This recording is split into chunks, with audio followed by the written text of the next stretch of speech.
In football, one of the best ways to put your team in a position to win is to win the turnover battle. So it's probably not best to have your quarterback go out there and throw a bunch of picks, right? Well, while we can all think of a horrible, ugly game from a starting quarterback, what we never really think of is how bad these games can get. With that in mind, I have found 94 games since 1980 that featured a quarterback throwing 5 or more interceptions. Of course, you would think a list like this would only feature the worst players ever, right? Right? Well, here's a chart for all the quarterbacks who have thrown 5 or more interceptions since 1980.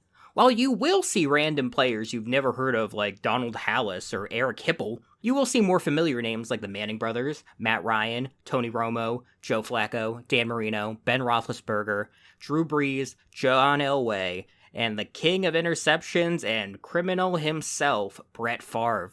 Which should be no surprise since he threw 336 interceptions in his career, which is nearly 60 more than second place. And thinking back to the turnover battle, teams that had a quarterback throw 5 or more interceptions went 8-86 in those games since 1980. However, while all this might be bad, there is an additional stat that I want to note. Interception percentage is simply a number that gives the percentage of times a pass is intercepted when thrown by a quarterback. If you threw 20 times and had 3 interceptions, that would be an interception percentage of 15%. Pretty simple. For a majority of players on this list, the interception percentage was between 10% and 18%. For reference, the average interception percentage last season in 2023 across all games was 2.3%. So, a bit of a difference. Still, looking at this list, there are a few outliers. Dan Marino in 1988 threw 5 interceptions out of his 60 attempts in a game versus the Jets, giving him an interception percentage of 8.3. This is blown completely out of the water by the highest percentages. Wade Wilson, Danny White, Vinny Testaverde, Chris Chandler, and Mark Rypien all had an interception percentage over 20% in their games. Surprisingly, Wilson and Rypien's teams would actually win those games. Wait. We're still missing one player. Oh, there he is. With an interception percentage of 35.7% on November 11th, 2017, and a 54-24 loss to the Chargers, we have Nathan Peterman. Even crazier, he's continued being a backup on various teams across the league, with him now being on the Falcons roster as of December 2024. Today, I've got some NFL facts that I found interesting, so I thought I'd share them. So let's get going and share all this data nerd nonsense, I guess you could call it. The 2024 season has felt like an odd season for NFL kickers. Justin Tucker, with a career field goal percentage of 90.2% before this season, has a 2024 season field goal percentage of 73.3% as of Week 18. His previous worst was 82.5% in 2015. Similarly, other well-known kickers like Bengals, Evan McPherson, the Cowboys' Brandon Aubrey, and the Falcons' Younghoe Koo have all seen noticeable drops in their field goal percentage. This leaves a 40-year-old Nick Folk and a 24-year-old Cameron Dicker as the most accurate kickers in the league. However, is this a concerning trend or just an off year for some of the most high-profile kickers? Well, the long and short of it is, this should be what you expect given the kicking decisions teams are making. While all kickers from 2014 to 2023 averaged right around 84 to 85% on all field goal attempts, the number of 50-plus yard field goals is having a major effect. In 2014, a total of 151 50-plus yard field goals were attempted, with only 62% of those being converted. Compare that to 2024 where, as of Week 18, 253 50-plus yard kicks were attempted, with around 70% of those being converted. This has directly led to 18 extra missed field goals than we would expect to see about 10 years ago.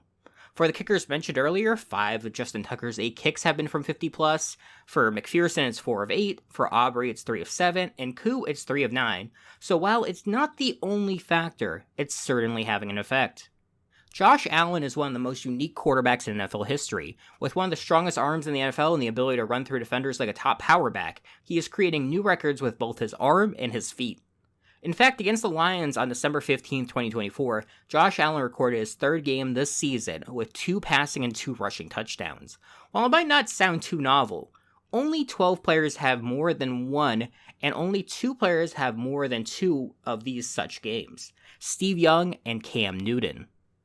Josh Allen with 6 career games is already 2 ahead of Steve Young and shows no signs of slowing down. Intrigued yet? Let's move on. Fran Tarkenton, a former quarterback for the Vikings and Giants, played in 246 games and threw 342 touchdowns in his 18 seasons in the NFL and only threw 25 or more touchdowns 3 times in his entire career. In fact, Tarkenton, who played from 1961 to 1978, threw for double-digit touchdowns 17 times in his career, but never once reached 30 touchdowns in a single season, with his career high being 29 in 1967. While that might not sound too surprising given the years I mentioned, John Elway played 16 years between 1983 and 1998 without throwing more than 27 touchdown passes in a single season.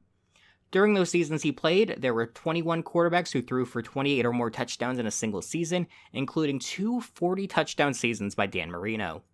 Possibly the most surprising outcome of this season has been the performance of Joe Burrow and the Bengals. While he's arguably playing the best football of his career, the Bengals might still miss the playoffs. Though I'm sure you can think of other times great offensive players may have been let down by their defenses, it's been rough for Burrow. In 2024, Burrow has had 7 games throwing for 3 or more touchdowns with 300-plus yards. The only other QBs to do that in the same season since 2010 have been Peyton Manning, Drew Brees, Tom Brady, and Patrick Mahomes. Those quarterbacks went a combined 35-12 across those games, nearly a 75% winning percentage.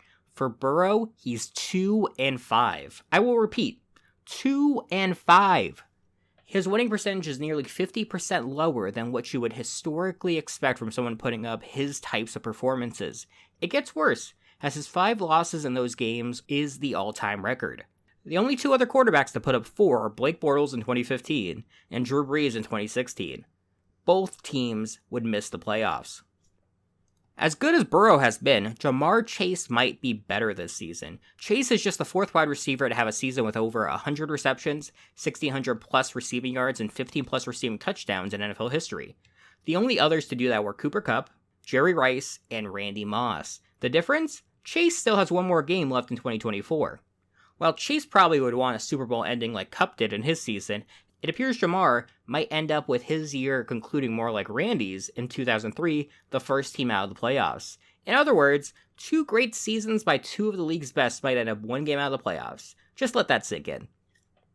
Though he was fired as head coach after the 2023 season, most NFL fans know of Mike Vrabel. I am sure most, like me, know him as the 3-time Super Bowl winning linebacker for the Patriots. Other fans might remember him from his 2021 Coach of the Year performance with the Titans, or his tenure with the Ohio State Buckeyes. However, something I remember him for was just how effective he was on offense. There were 56 non-skill position players with 2 or more receiving touchdowns. Mike Vrabel is one of those. I mean, duh, why else would I mention this? However, Vrabel did something a bit more insane. Mike Vrabel had 10 career receptions, which is fine. I mean, he was a full-time linebacker playing a few offensive snaps. 10 receptions seems fine. However, every one of those receptions was a touchdown. 10 for 10. The only 2 modern-era NFL players who come close to this are a tight end and a long snapper. John Jenkins, the tight end, had 15 receptions and 7 touchdowns, and Mike Bartram, the long snapper, and also a former Patriot, had 11 receptions and 6 touchdowns. All I'm saying is Mike was different.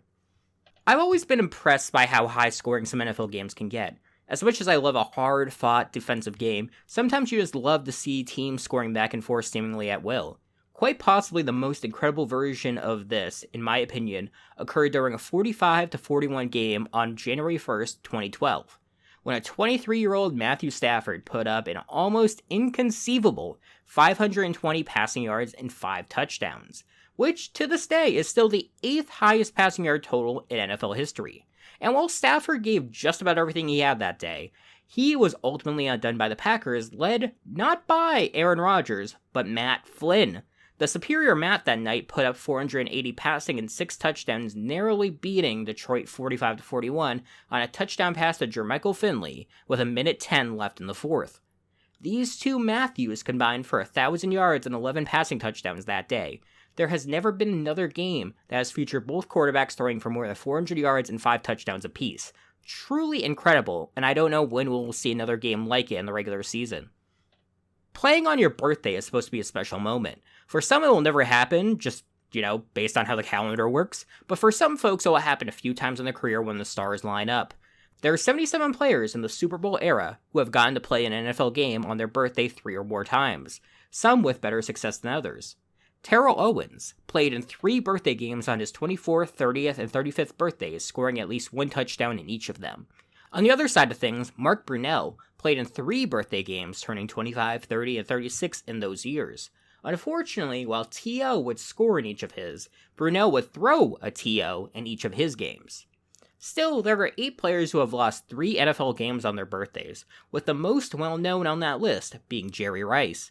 While Rice would lose on his 23rd, 29th, and 40th birthdays, it didn't mean he was a slouch, averaging over 102 yards receiving across those 3 games. Coming into the NFL, Ezekiel Elliott was one of the most hyped running back prospects we had seen, with him going in the top 5 of the 2016 NFL Draft. However, after becoming the youngest player to rush for 1,600 yards and 15 touchdowns in a season, by 2021 he was very much a shell of his former self. In fact, if you forget how good Zeke was, just keep in mind that he started his career with a 56-game span that accounted for 5,404 rushing yards and 40 touchdowns. There are only 8 other players to rush for 5,400 yards and 40 touchdowns in a 56-game span to start their career, with his name being right between Adrian Peterson and Walter Payton on that list. Oh, and if you were wondering who was at the top of that list, it's the man who set the all-time rushing record in just his second season, Eric Dickerson, and his rushing yard difference over second place on this list is nearly 300 yards. If you want to continue giving ED his flowers, you should also remember he reached 10,000 rushing yards in the fewest games in NFL history, doing so with just 91 between 1983 and 1989. But if he is the fastest to accomplish this, who took the longest? Well, from September of 1982 to December of 1994, over the course of 13 seasons, a player you might be familiar with, Pro and College Football Hall of Famer Marcus Allen finally completed this feat. This took him 174 games to accomplish, and instead of doing it with the Raiders, he did it with the Chiefs. I guess Chiefs Kingdom gets another one.